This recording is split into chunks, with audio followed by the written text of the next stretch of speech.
Et bim, encore une fois, nous voici de retour avec une vidéo anecdote comme vous les aimez, comme vous les appréciez très fortement, et moi aussi d'ailleurs par la même occasion. Je profite du début de la vidéo juste pour un petit disclaimer pour dire que le 5 novembre à 19 h, vous devez de réserver la date, puisque, eh oui, je lance mon 4e projet en financement participatif, et c'est encore une fois, eh bien, un jeu de cartes RPG Caramaker qui vous permettra de créer des personnages de jeux de rôle, et ce, dans n'importe quel univers. Bon, on aura le temps d'en reparler et de vous présenter ça un petit peu plus dans le détail, mais voilà, donc eh bien le 5 novembre à 19 h, n'oubliez pas, et si jamais vous voulez vous inscrire à la page de pré-lancement, eh bien le lien est dans la description. Voilà, j'espère très sincèrement que ce projet vous plaira autant que les autres, et j'ai hâte de voir à quel point vous allez le stratosphériser. Je ne sais pas si ça se dit, mais en tout cas, merci d'avance. Et donc sans plus attendre, eh bien c'est parti pour voir les fameuses anecdotes. Et oui, mais doucement, doucement, le générique avant tout.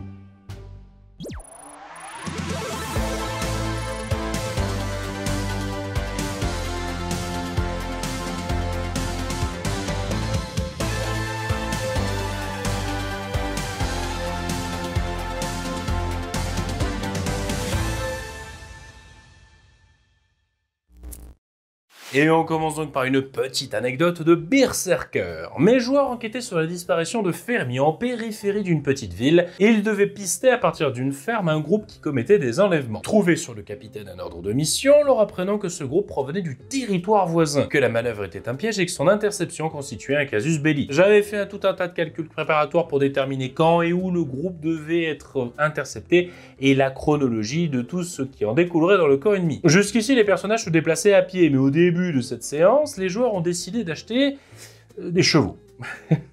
Oh les salauds! Il a fallu tout recalculer selon cette nouvelle vitesse de déplacement qui a eu un impact désastreux sur la campagne. Au lieu d'un timing assez serré entre le retour à la ville des aventuriers et l'arrivée de l'armée ennemie, ils se sont retrouvés avec une énorme longueur d'avance et se sont mis à galoper au hasard dans les plaines pour contourner une armée qu'ils ne trouvaient pas parce qu'elle n'était tout simplement pas encore là. Une fois le dragon en commandant abattu, je n'ai pas manqué de faire renverser, piétiner par l'armée d'hommes lézards en déroute ces montures, source de frustration aussi bien que pour moi que pour mes joueurs, négligemment attachés à un arbre. Oh la vengeance, tu t'es vengé sur les... Oh, c'est pas gentil, les pauvres chevaux, les pauvres canassons. En tout cas, je vois bien la scène du coup. Tes joueurs, à chaque fois, ils ont un coup d'avance, tu sais, sur les déplacements. Ok, c'est bon, je crois que j'ai tout calculé. Du coup, pour aller à la capitale, à pied, cela devrait à peu près vous prendre... À pied? Mais on a des chevaux. Une petite seconde. 1 hour later. Ok, c'est bon, j'ai tout recalculé, c'est bon. Donc, alors, pour aller à la capitale avec vos chevaux, cela devrait vous prendre... ouais, hein? Des chevaux? Mais attends, on a fabriqué des fusées depuis le temps. Alors en vrai, ça a toujours été quelque chose qui est un petit peu pas facile à gérer en vrai, les distances, surtout les timings qui vont avec. Et je sais que c'est très souvent une source, on va dire, un petit peu de tension ou du moins de stress chez des MJ débutants qui se disent est-ce que je vais réussir à bien garder une sorte de cohérence en termes de temps, de temporalité sur les déplacements et tout. En vrai de vrai, si je peux vous donner un conseil là-dessus, foutez-vous-en quoi. Non mais en vrai je me rappelle hein, quand je me jetais au départ, j'étais extrêmement stressé à cette idée. Et là maintenant, en fait, je fais des ellipses ou autre. Alors bien évidemment, j'essaie quand même de garder une cohérence. Hein. Je vais pas dire oh là là, on fait des voyages 2 semaines pour faire 2 kilomètres. Mais le truc, c'est bon en fait, d'un commun accord ou alors tu dis oui, le voyage, c'est un long voyage, moyen voyage, court voyage. Tu vois, tu t'en reviens un petit peu à mettre une sorte de flou. En fait, tu te rends compte que narrativement, l'essentiel, c'est le voyage et ce qui s'y passe durant et pas vraiment la temporalité à proprement parler. En vrai, si vous regardez dans les films et les séries, quand les protagonistes font un voyage, on vous dit rarement la durée précise du voyage. En gros, on vous met en avant le voyage et les péripéties qui s'y passent, mais très clairement, on vous dit pas ils partent pour 1 semaine de voyage très précisément ou 10 jours de voyage. c'est peut-être énoncé, on va dire, vaguement entre deux personnages pour rajouter un peu de roleplay, etc. Ou du moins rajouter un peu de fluff, un peu de lore dans l'histoire. En vrai, très franchement, essayez de prendre n'importe quelle œuvre de fiction comme ça, la première qui vous passe par la tête et dans laquelle, bien évidemment, les protagonistes font un voyage, et essayez de vous rappeler combien de temps ils ont mis. Là, par exemple, je pense au Seigneur des Anneaux, je suis incapable de me dire combien de temps ils ont pris d'un point A à un point B, enfin, pour partir de Fangombe pour aller jusqu'à la montagne du destin. Bon, des fans de Tolkien pourront nous dire ça, mais comme vous pouvez le voir, c'est pas un truc qui explicitement est rabâché en permanence, parce que l'essentiel, comme je l'ai dit, justement, c'est le voyage et pas la temporalité qui va avec. Donc en gros, vraiment, lâchez du lest sur ce sujet. Je sais qu'il existe des outils de cartographie, justement, un peu pour pouvoir, comme ça, c'est des vous savez, c'est des cases et tout, pour pouvoir se déplacer avec une certaine temporalité.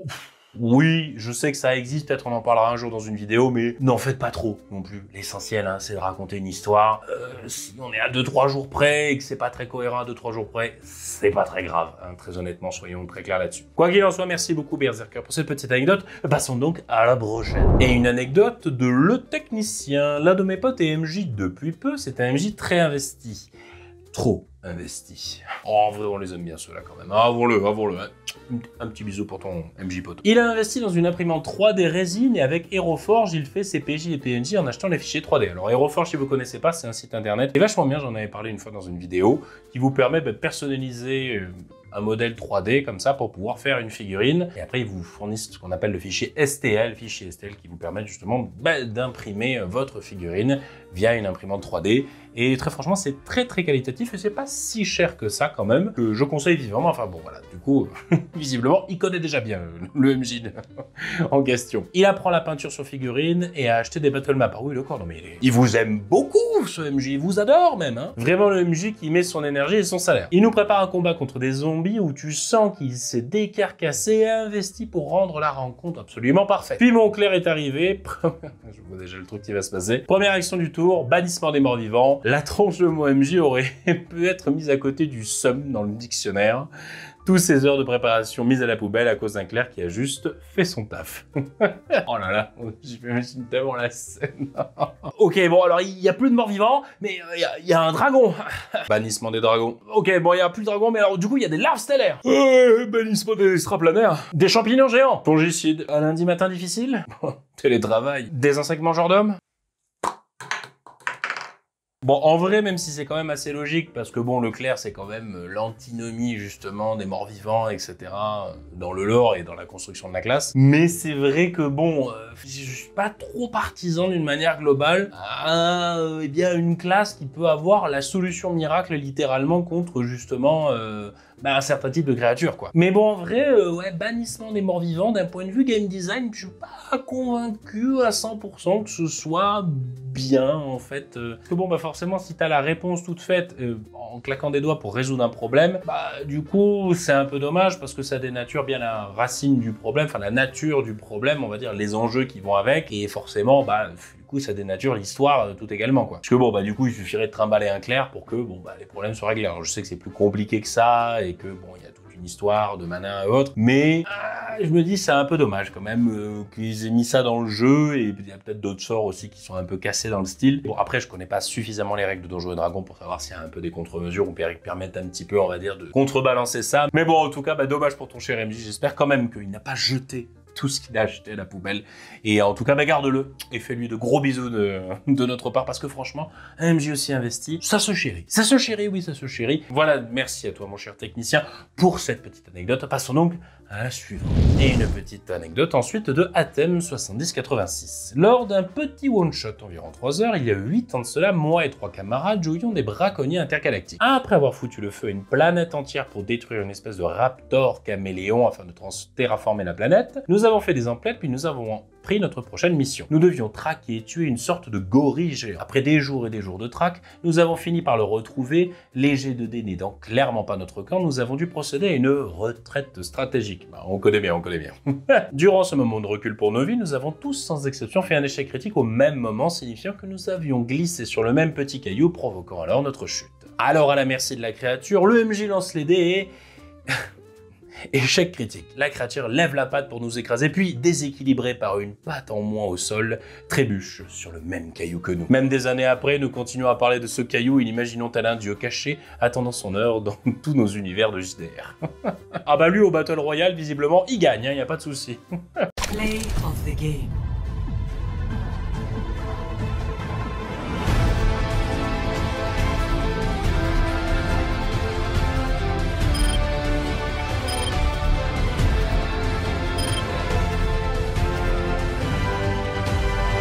Gros caillou. En vrai, j'aime bien le côté rigolo, justement, que tout le monde glisse sur le même caillou. Bon, c'est vrai que j'avais eu une anecdote, mais j'en avais déjà parlé, mais il y a un combat comme ça qui avait viré littéralement n'importe quoi, parce que tout le monde faisait des échecs critiques. Et bon, bah, quand c'est comme ça, en fait, t'as pas le choix que de faire du comique, en fait, parce que c'est vraiment risible.